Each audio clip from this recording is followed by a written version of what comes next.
and welcome back to Scalable Cafe, and welcome to this week's update. I've already done one take of this and it went on for 25 minutes, so I'm redoing it and hopefully I can shave a whole load of time off, because the last thing you want to hear is me blathering on for 25 minutes. Right, channel update then. So in the week I put up a chat video about rivets, kicked off by some of the comments I'd seen online about the Airfix Sea King that's just been announced. I was going to say released then, but it's actually out in probably about a week's time as I film this. That did exactly what I intended. It kicked off a really good discussion in the comments about your opinions on what Airfix have done with the Sea King and riveting in general, yeah, I really enjoyed that. It's I do like doing my discussion ones and then chatting to you guys. What it's kind of thrown up is going forward for the channel is a number of people now have asked, can I do a Q&A? And I'm just thinking, what is the best way of tackling a Q&A? Do I ask for questions in the weekly update and then answer them in the next week? Do I do a separate standalone Q&A? Do I do a live even? Who knows? So yeah, let me know your thoughts. If you like the idea of a Q&A, just post your questions and I'll just kind of answer them. It could be on absolutely anything, techniques, tips, anything about the hobby, my opinion on whatever, anything you like. But how would you prefer me to do that? Keep it within the weekly show, do a separate video, do a live, whatever. It'd be interesting to get your thoughts, opinions and ideas. So yeah, thanks very much for that. Right, the 109, the Edward 109F, last week was the construction. I quite like that video because there's some neat, innovative engineering and design that's gone into that kit. It's really well thought through, so it's nice to showcase that. And tomorrow goes up the painting and weathering. And a few people have asked me to do a winter whitewash. Obviously I had done that in 48th and then lost all the footage, which was a nightmare, and that was my own fault. I accidentally formatted the disc and lost everything, which was a right pain. But I've done it on this. It's not the best canvas for it because it is so small, but yeah, hopefully you'll get to see the sort of technique. And I've done other things on that as well, like I've done some splattering, I've done a filter, which I used to do filters all the time on my aeroplanes, but I've kind of moved away from that. So it's got some cool weathering things on that. I also use the Edward decals on it, I have to say, to great success. And I loved how they went down. Now, caveat, they are black and white colours in the main over a white or light blue RM76 background. So, you know, no sort of strong colours over a dark background. But I was chatting to my mate Jeff today.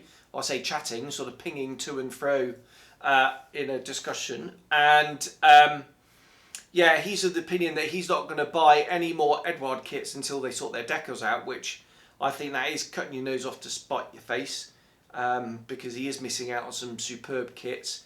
And I said, well, you could always just go down the aftermarket route or you know, spray the markings on or something. And he said you shouldn't have to, which is a fair comment. But I don't think it's worth just not buying any of their kits because of that. Frankly, I think he's missing out. So yeah, we had a good discussion on that. But anyway, I used the decals and I show peeling them off and all the rest of it, and how well they went down and how well they look. They look absolutely fantastic. So go check that out tomorrow. Which means next week it's going to be part 1 of the H75N from Clearprop, the introduction, and then the week after that will be the cockpit, which I'm halfway through editing. So yeah, I've got a lot of editing to do. So I really ought to stop waffling on and get on with that, really. Right, which leads me on to the current project then, which is this, the Airfix Vintage Classic Beaver in 72nd scale. And it's taken me 2 days to get to this stage, which is prepping all the airframe parts. So this kit is 51 years old. It's actually older than me, not by much, but it is, by about a year. And it comes with, I have to say, really very fine raised panel lines, but it's festooned in raised rivets. I refer you to my riveting video last week. The whole lot got sanded off completely, but before I did that, I did this, which is a rubbing of all the parts, so I could see exactly where all the panel lines and rivets go. So that's helped me. Also, he says leaning over, what's helped me are the instructions for the extra decal sheet, which I'm using, which also has all the panel lines on, which is really quite handy. So I've used both of those, and it's had a full rescribe and re-rivet job. And I'm really, really pleased with how it's turned out. So much so, I was toying the other idea, I changed my mind and doing one of the natural metal ones, maybe one of the French Indochina ones, but I did go a little bit wonky underneath on some of the lines, and I really could not be arsed sanding away the rivet lines and redoing it, to be honest. Life is too short. So it is going to be back to plan A, which is going to be the South Vietnamese one. The other thing I've done with this is I've sorted out the clear parts. Now the clear parts have not been retooled in this, which is a bit of a shame, but I can see why, because the plastic is actually, the grey plastic is actually quite thick, so I'm wondering if there was much point in doing that. But what I have done is on all the windows so far, and you've got these 4 on the upper surface and obviously the 3 on the fuselage, is I have thinned them out. So what I did is I've sanded the inside of the grey plastic, and so it's much thinner, and I've also sanded the inside of the clear parts. What that has led to, I can't even speak. What that has led to is the clear parts protruding quite a lot. Now the clear parts are almost 2 millimeters thick, which is hideously thick, and this has thinned them right down. You've got to be brave though. So what I did is, before I glued the parts in, actually, I painted with a Molotov paint pen black on the inside. I've used black super glue. I've filled the outside, just in case there's any gap, with black super glue, and then I've sanded everything flush, and then I've polished it back. And on some of the parts, like the cabin doors, because they're separate parts and it was easy, I've even sanded the inside as well, and then polished it back. And it's worked an absolute treat. It was more difficult on the wing part, these 4 holes here. It was really quite awkward getting in there on the inside to thin it down, but I managed it. I had to cut a couple of lumps off the front. I put them on a bit of double-sided sticky tape. I actually did that on the doors as well with the top hinge. So when I finished sanding, I could glue them back on. And yeah, I've just sanded all that flush, and it's made the world of difference. They do look great. I'm so pleased with how that's turned out. This is turning out to be a really fun project, and I'm very excited to see what it's going to look like. Next job is painting the interior. Now it's all kind of sort of medium to dark grey in there. I did toy with the idea of opening the cabin doors and scratch building the interior, but frankly life's too short, so I'm doing it all buttoned up. And I'm not really going to do any extra detailing on the interior, apart from I may just do a couple of the throttle levers in the center console in the middle, and I am going to add some seat harnesses, and that's going to be it for the interior. And then I can glue it all together. From the dry fit already, The fit is actually quite nice, the fuselage halves. Now the fuselage halves are warped at the tail, but that's no drama. I'll just pinch them and they'll glue back together. It's flat on the underside, so that's going to need slathering of filler and sanding out, I am sure. There's some pretty horrific simp marks that I've come across. That's all going to need filling and sanding. In fact, I've done the two on the outer wingtips on the underside. That's all been filled and sanded, and some other ones. But there are some on the wheel spats because that's really thick plastic. So I'm going to add some filler in a moment, and then I shall sand that back tomorrow morning. One thing is when I put the fuselage halves together like this and then put the upper wing part on, it's actually quite a high aspect ratio wing actually on this. It's Stoll, isn't it, after all? The fit of that is, it looks absolutely brilliant, apart from there's just a slight gap, but I'm sure a smear of Mr. Surface will take that out. But I do need to work out how I'm going to do the windscreen, because the windscreen is integral with the clear part here, and that's going to take quite a bit of fettling, speaking a bit common, isn't it? Yeah, but there we go. I'm sure I can sort that out. But overall, I'm absolutely loving it, which is kind of thinking, what else is in the vintage classic range that appeals? I don't know, we'll have a look. Maybe the Auster. Now they have newly tooled clear parts. That might be quite fun. Right, so that is that project. Loving it. Right, the news. Not too much to talk about today. There is Hong Kong models have released their 48 scale Danbuster. There are accuracy issues with the Hong Kong models 48 scale Lancaster, not least the canopy.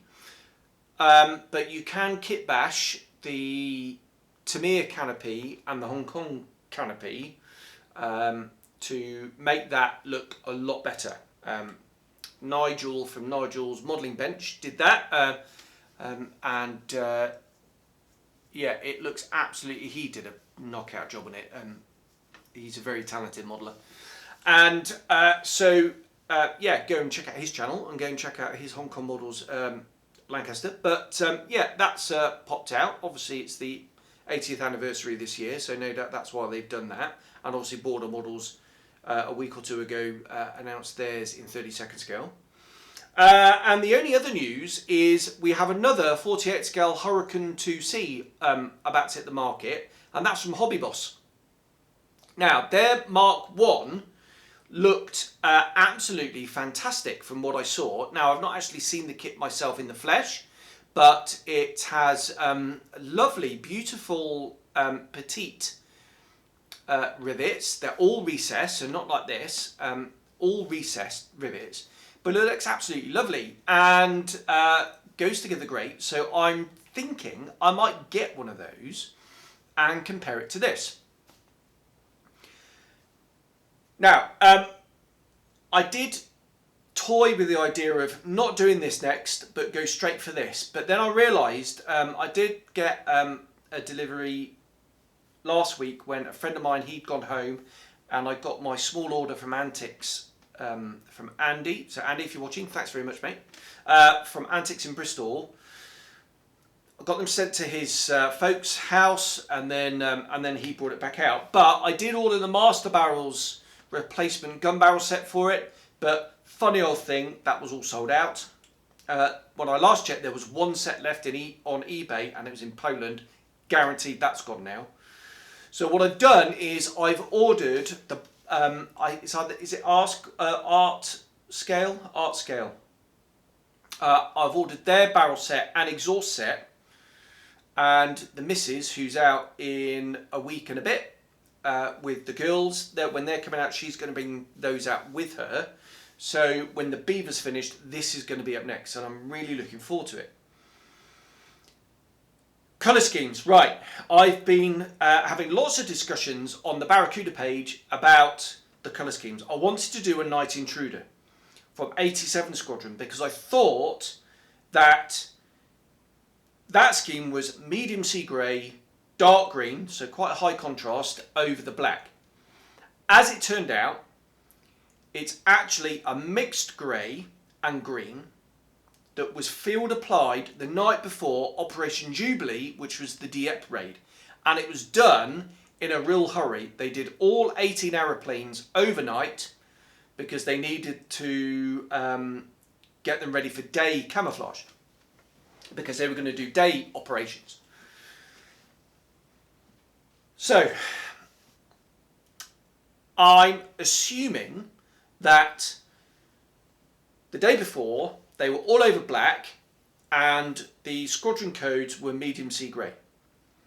The mixed grey was 7 parts medium sea grey to 1 part night, and looking at the aeroplanes, different maintainers had mixed up their own batches of paint, and there might be 2 or 3 of them painting the same aeroplane at the same time, and the paints didn't match at all, so they looked really quite scruffy.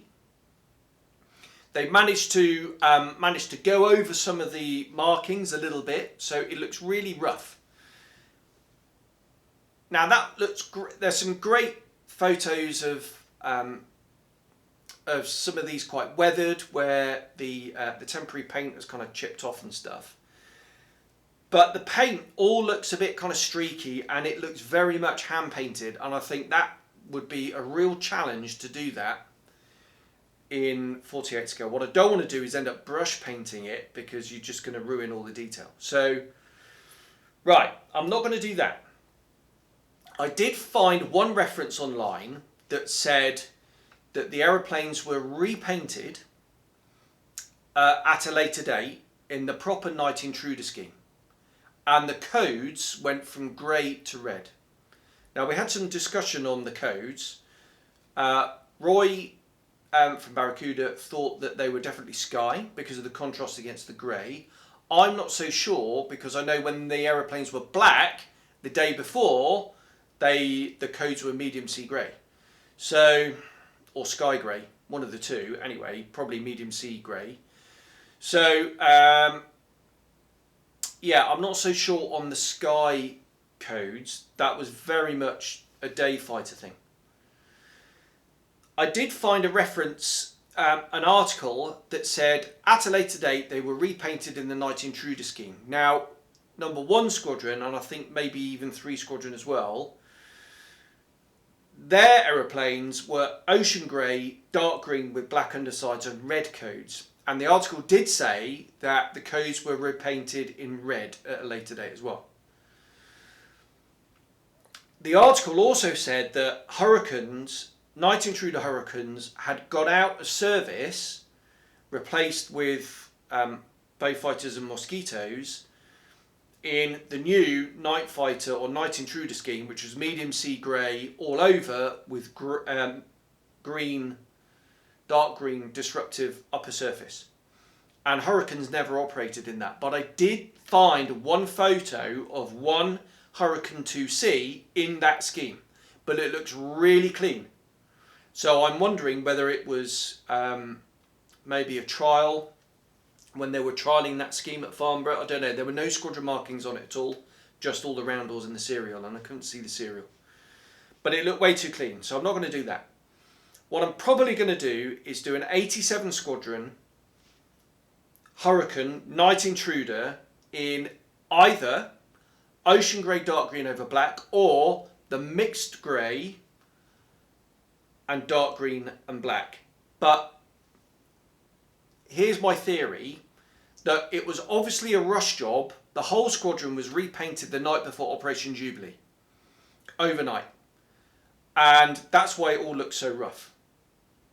My theory is that later on, when the instruction came out to repaint the aeroplanes and repaint the codes in red, that it was done over, it wasn't done in such a rush. For example, the whole squadron was not done overnight, I'm sure. So they actually followed the actual pattern, and they used the proper paints, And I'm also going to assume that they didn't have the rubber mats that they had in the maintenance units or the factories, and actually it was sprayed freehand, but a really tight freehand. So that's what I'm going to do. I'm just still deciding, am I going to go with mixed grey or am I going to go with ocean grey? I haven't decided yet. I've not found any photos of an 87 Squadron Night Intruder in that scheme. I've only ever seen the photos of the temporary scheme. So that's the plan. Right, I'm going to leave it there. I've blurred on long enough, and this is almost approaching the same length as the last one, which I said was too long.